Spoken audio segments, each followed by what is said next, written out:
So good morning students. इस lecture में हम बात करेंगे जस्टिस, जिसको हम बोलते हैं न्याय, और ट्रस्ट के बारे में।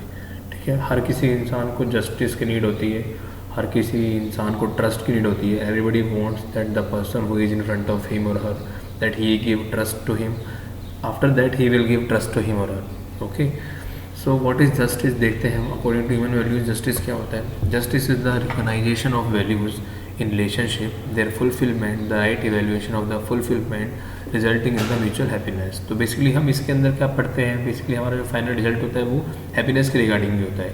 जस्टिस क्या होता है? बेसिकली जस्टिस एक टाइप का क्या होता है, सबसे पहले जो वैल्यूज़ को पहचानना, उसके बाद उनको फुलफिल करना, ठीक है, इवेल्यूएट करना, और फिर क्या होगा, हैप्पीनेस। तो सबसे पहले आप वैल्यूज़ को पहचानिए, उनको फुलफिल कीजिए, उनको इवेल्यूएट कीजिए, उसके बाद क्या आएगा, हमारा म्यूचुअल हैप्पीनेस आएगा। Justice concern itself with the proper ordering of things and people with in society. Justice का जो कंसर्न होता है वो कहाँ से होता है? सबसे पहले वो खुद से होता है, फिर जो लोग सोसाइटी में रह रहे हैं उनसे होता है। There are 4 elements. क्या क्या एलिमेंट हैं? Recognition of values, fulfilment, evaluation and mutual happiness ensure. तो सबसे पहले वैल्यूज़ को पहचानना, उनको फुलफिल करना, इनका इवेल्यूएशन करना, और फिर क्या हो जाएगा, हैप्पीनेस को इंश्योर करना। Where all the 4 are ensured, जब चारों क्या हो जाएंगे, इंश्योर हो जाएंगे, जस्टिस इज इंश्योर, जस्टिस भी क्या हो जाएगा, इंश्योर हो जाएगा, जस्टिस भी मिल जाएगा। Mutual fulfilment is the hallmark of justice. मतलब ये कहना चाह रहा है कि जैसे बैड वैल्यू होती है, तो वैसे म्यूचुअल फुलफिलमेंट भी क्या है, वो एक जस्टिस का हॉलमार्क है। Justice is essential in all the relationship, और हर रिलेशनशिप के अंदर जस्टिस मतलब न्याय बहुत इंपॉर्टेंट होता है। Justice start from family and slowly expand to the world family. Justice कहाँ से स्टार्ट होता है? जस्टिस हमेशा फैमिली से स्टार्ट होता है, और वर्ल्ड फैमिली तक क्या होता है, एक्सपेंड होता है। सबसे पहले आपका कोई भी चीज़ स्टार्ट होती है वो आपके खुद से स्टार्ट होती है, आपकी फैमिली से स्टार्ट होती है, उसके बाद वो क्या होती है, पूरी फैमिली जो वर्ल्ड है उसके अंदर आगे एक्सपेंड होती है। मतलब कह सकते हो वसुधैव कुटुंबकम की भावना की तरह। The child gets the understanding of justice in the family. मतलब जो एक बच्चा होता है, ठीक है, वो जस्टिस कहाँ से सीखता है, वो एक फैमिली में सीखता है। इसमें एग्जांपल पहले भी दिया था आपको कि मान लो एक फैमिली में 4 लोग हैं, मदर, फादर एंड 2 बच्चे हैं, एक बच्चा छोटा है, एक बच्चा बड़ा है। तो अगर मान लो एक बच्चे को आप बहुत ज़्यादा पैम्पर कर रहे हो, एक बच्चे को पैम्पर नहीं कर रहे हो, तो वो बच्चा जो जिसको पैम्पर नहीं किया जा रहा वो ये सब चीज़ें नोटिस करेगा। नोटिस करने के बाद उनके माइंड में वही चीज़ें चलती रहेंगी, तो उसको लगेगा कि मेरे को प्रॉपर तरीके से पैम्पर नहीं किया जा रहा, बल्कि मेरे भाई को अच्छे तरीके से पैम्पर किया जा रहा है, तो उसको प्रॉपर न्याय नहीं मिल पा रहा है बेसिकली। ठीक है, तो वो अगर वहाँ पर ही उसने देखा कि मेरे को न्याय नहीं मिल पा रहा है, तो आगे आने वाले सिनेरियो के अंदर, आगे आने वाले वर्ल्ड के अंदर भी उसको चलेगा कि मुझे जस्टिस नहीं मिल पा रहा है। ठीक है, with this understanding he goes out in the society and interact people. ठीक है ना, और अगर उसको प्रॉपर तरीके से पता लग जाएगा कि हाँ भाई न्याय क्या होता है, किस टाइप से न्याय मिल जाता है, ठीक है, ऐसे ही वो आगे सोसाइटी में जाएगा और लोगों से क्या करेगा, इंटरेक्ट करेगा। ठीक है, अब हमको ये पता है कि आज का जो संसार है उसके अंदर मतलब ऑनेस्टी काफ़ी कम रह गई है, ठीक है, और ह्यूमैनिटी काफ़ी कम रह गई है। लेकिन इसका मतलब ये नहीं है कि ह्यूमैनिटी और ऑनेस्टी ख़त्म हो गई। कुछ लोग आज भी इस वर्ल्ड के अंदर हैं जो काफ़ी ऑनेस्ट हैं और काफ़ी ह्यूमैनिटी से इस लाइफ को जीते हैं। तो हमको भी ऐसी ऑनेस्टी और ह्यूमैनिटी को फॉलो करना आना चाहिए।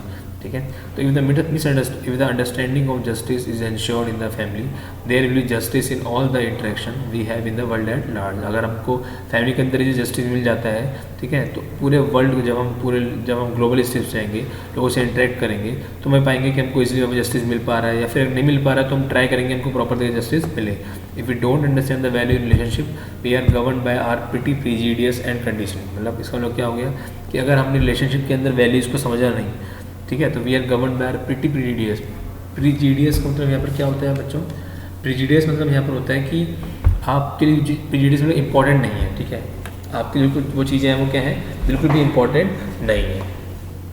ठीक है, और वी में ट्रीट पीपल एज हाई और लो बेस्ड ऑन देयर बॉडी। और हम जो लोगों को ट्रीट करते हैं वो कैसे ट्रीट करते हैं? हम ट्रीट करते हैं उनकी कास्ट के ऊपर, ठीक है, और उसके रेस के ऊपर और ट्राइब के ऊपर ट्रीट करते हैं, वो जो कि नहीं करना चाहिए। On the basis of wealth one possess और belief system that one follows. मतलब एक इंसान अगर बहुत समृद्ध है, ठीक है, तो और इंसान उसको फॉलो करते हैं। All this is a source of injustice and leads to fragmented society while our natural acceptance is for and undivided society and universal human order. मतलब क्या हो गया कि ये जो मैंने आपको बताया लास्ट टाइम, ठीक है, अभी जो बताया मैंने कि अगर एक समृद्ध इंसान है तो उसको पूरी दुनिया फॉलो करती है। ठीक है, तो ये सारा सोर्स क्या है, जस्टिस का है। और एक बार ऐसा बन जाता है जिस सोसाइटी क्या होती है, खंडित हो जाती है।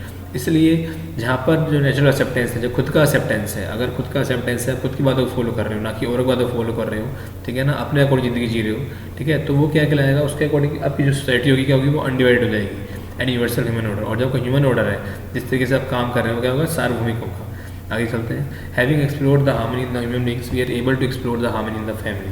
मैंने पहले बताया था कि अगर आपको अपनी मतलब अगर सबसे पहले आपको अपने अंदर देखना है कि आपका तालमेल आपकी बॉडी से कितना है, ठीक है ना, और उसके बाद आप जो फैमिली के अंदर हार्मनी है उसको फील कर पाएंगे, ठीक है। This enables us to understand the harmony at all the levels of society and nature, ठीक है। यही हमको समझाएगा कि जो हमारा हार्मनी का लेवल है सोसाइटी में किस टाइप से है और नेचर में किस टाइप से है।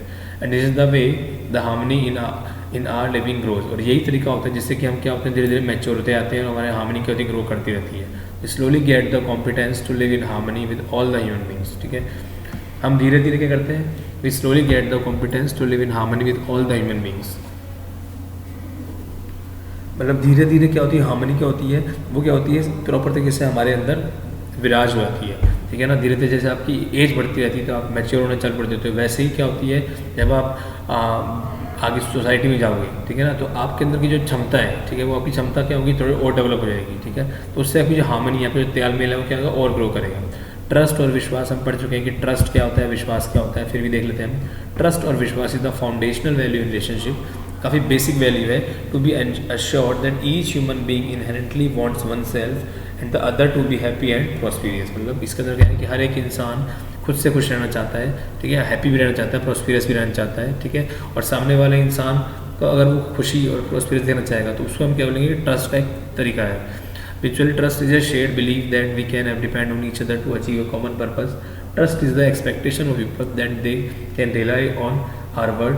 मतलब ट्रस्ट एक इस टाइप से वो आता है कि हमारी बातों पे कोई आपको हमारी बातों पे सामने वाला बंदा क्या कर ले, ट्रस्ट कर ले, यकीन कर ले, उसको क्या बोलते हैं, ट्रस्ट बोलते हैं। किस तरह से बनाया जाता है, it is build through integrity and consistency in relationship. Integrity मतलब सम्मान, ऑनेस्टी।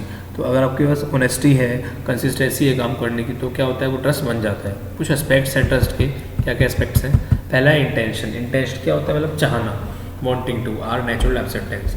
दूसरा क्या है, कॉम्पिटेंस। कॉम्पिटेंस मतलब होता है क्षमता। Competence in professional ethics is the ability to work at an occupation in a manner as defined by professional ethical codes of conduct। मतलब इसके अंदर क्या क्या बताया जा रहा है कि जिस भी कंपनी के अंदर आप काम करने जा रहे हैं, ठीक है, जिस भी कंपनी में आप काम करने जा रहे हैं उस कंपनी के अंदर कुछ कोड्स ऑफ कंडक्ट होते हैं, कुछ रूल्स रेगुलेशन होते हैं, ठीक है। आपको प्रोफेशनल वे के अंदर आप काम कर रहे हैं तो मुझे कुछ प्रोफेशनली आपको रूल्स को फॉलो करना पड़ेगा। अगर आप उस रूल्स को फॉलो नहीं करेंगे तो क्या होगा, तो आपका एक इंप्रेशन जो होगा वो काफ़ी ख़राब जाएगा, ठीक है। This generally involves knowing what to apply and when to forbear from applying knowledge, ठीक है। और इसके अंदर यही बताया गया है कि आपको जो नॉलेज है वो कहाँ पे आपको अप्लाई करनी है और कहाँ पे उस नॉलेज को अप्लाई नहीं करना है। Based on ethical principle what is right and not right, taking into account client needs as well as what is morally correct and sensitive to the situation of clients and the other stakeholder. इसमें ये बताया गया है कि ethical principal के base पर हमको यही पता होना चाहिए कि क्या सही है और क्या गलत है। क्योंकि अगर हमारे लिए जो चीज़ सही है और कभी कभी वो चीज़ क्लाइंट के लिए क्या हो गलत हो, और हमारे लिए जो चीज़ गलत है वो हो सकता है क्लाइंट के लिए क्या हो सही है। तो मोरली इसको करेक्ट करना है कि कौन सी चीज़ करेक्ट है, कौन सी चीज़ गलत है, और वो डिपेंड करता है सिचुएशन कैसी है, ठीक है। क्योंकि एक कंपनी के अंदर काफ़ी सारे क्लाइंट्स होते हैं, स्टेक होल्डर्स होते हैं, ठीक है। तो हर किसी को एक साथ लेकर चलना काफ़ी इंपॉर्टेंट है। सपोज कीजिए आप जो क्लाइंट्स हैं उनको आपने खुश कर दिया, बट जो कंपनी के स्टेक होल्डर्स हैं वो आपकी बात से सहमत नहीं है, ठीक है। तो वो चीज़ फ्यूचर में क्या करेगी, आपको प्रॉब्लम क्रिएट करेगी। तो इसलिए it is very important to take all the members of a company on a level।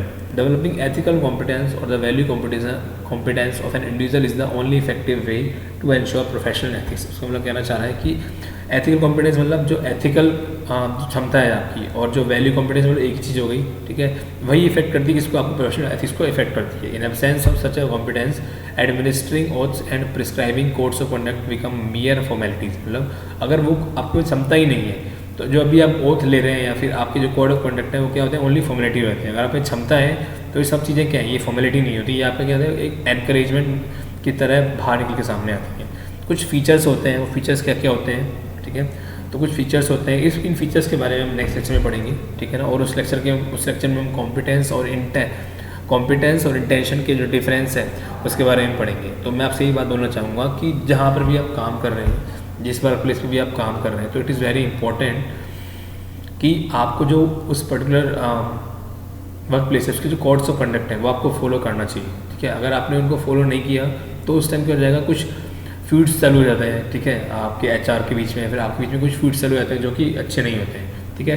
अब जो पहला इंप्रेशन होता है, मैंने पहले बताया था कि first impression is the last impression. तो जहाँ पर भी आप काम कर रहे हैं वहाँ पे आपका फर्स्ट इंप्रेशन काफ़ी अच्छे से होना चाहिए, ठीक है। सब कुछ चीज़ें जबकि वैल्यूज़ हैं, हम जो पढ़ रहे हैं इसके अंदर सब कुछ आ जाएगा, संस्कार आ जाएगा, आपको बोलने का तरीका आ जाएगा, आपका खाने का तरीका, आपका चलने का तरीका, सब कुछ इसके अंदर इंक्लूड होकर आएगा, ठीक है। तो नेक्स्ट लेक्चर में पढ़ेंगे ये जो फीचर्स है उसके बारे में और डिफरेंस के बारे में पढ़ेंगे। तब के लिए टेक केयर, बाय बाय।